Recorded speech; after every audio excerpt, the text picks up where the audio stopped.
അമേരിക്കയുടെ സർവ്വസന്നാഹങ്ങളും ഇറാനെ ആക്രമിക്കാൻ തയ്യാറായി നിൽക്കുന്നതിനിടയിൽ 300ഓളം സൂയിസൈഡ് മിസൈൽ ബോട്ടുകൾ തയ്യാറാക്കി ഇറാൻ കാത്തിരിക്കുന്നതായി റിപ്പോർട്ട്.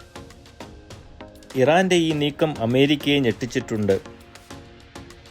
ഈ ബോട്ടുകളുടെ പ്രത്യേകത, ഇത് റിമോട്ട്ലി ഓപ്പറേറ്റ് ചെയ്യുന്ന ചെറിയ ബോട്ടുകളാണ്. ഇത് സൂയിസൈഡൽ ബോട്ടുകളാണ്.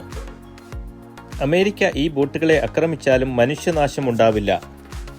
മറിച്ച് ഇതിൽ നിന്ന് ഈസിയായി സ്ഫോടനം നടത്താനും മിസൈൽ ഫയർ ചെയ്യാനും സാധിക്കും.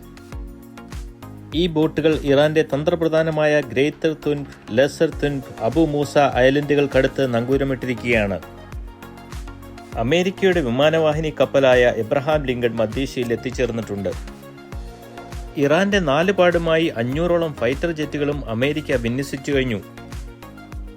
സർവ്വസന്നാഹങ്ങളും എത്തിച്ചേർന്നെങ്കിലും അമേരിക്ക ഇറാനെ ആക്രമിക്കാൻ മടിച്ചു നിൽക്കുന്നതിന്റെ പ്രധാന കാരണം ഇറാന്റെ ചുറ്റുമുള്ള അറബ് രാജ്യങ്ങൾ ഇറാനെ ആക്രമിക്കാൻ തങ്ങളുടെ മണ്ണും ആകാശവും ഉപയോഗിക്കരുതെന്ന് ആവശ്യപ്പെട്ടതുകൊണ്ടാണ്.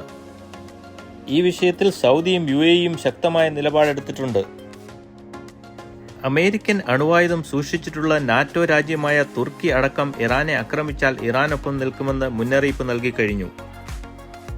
നാറ്റോ രാജ്യങ്ങൾ അമേരിക്കയ്ക്കൊപ്പം നിന്നാൽ പോലും അറബ് രാജ്യങ്ങൾ കൂടെ നിൽക്കാതെ അമേരിക്കയ്ക്ക് യുദ്ധത്തിനിറങ്ങുക എളുപ്പമാവില്ല. യുദ്ധത്തിന് ശേഷം വരുന്ന സാമ്പത്തിക ബാധ്യത ഒരുപക്ഷെ ഈ അറബ് രാജ്യങ്ങൾക്ക് വീതിച്ച് നൽകാനായിരിക്കണം ട്രംപ് പ്ലാൻ ചെയ്തിരുന്നത്. അമേരിക്കയ്ക്ക് എവിടെയും ഒറ്റയ്ക്ക് യുദ്ധം ചെയ്ത ചരിത്രവുമില്ല. അമേരിക്കൻ സൈനിക സന്നാഹം രാജ്യത്തിന് ഭീഷണിയാവും വിധം അടുത്തെത്തിയാൽ തങ്ങൾക്ക് ഡിഫെൻഡ് ചെയ്യാൻ അവകാശമുണ്ടെന്ന് ഇറാൻ വിദേശകാര്യ മന്ത്രാലയം പറഞ്ഞു. അതിനർത്ഥം അമേരിക്ക പ്രകോപിപ്പിച്ചാൽ ഇറാൻ അമേരിക്കൻ സൈനിക വ്യൂഹത്തിന് നേരെ പ്രീഎംപ്റ്റീവ് സ്ട്രൈക്കും നടത്തിയേക്കാം എന്നാണ്.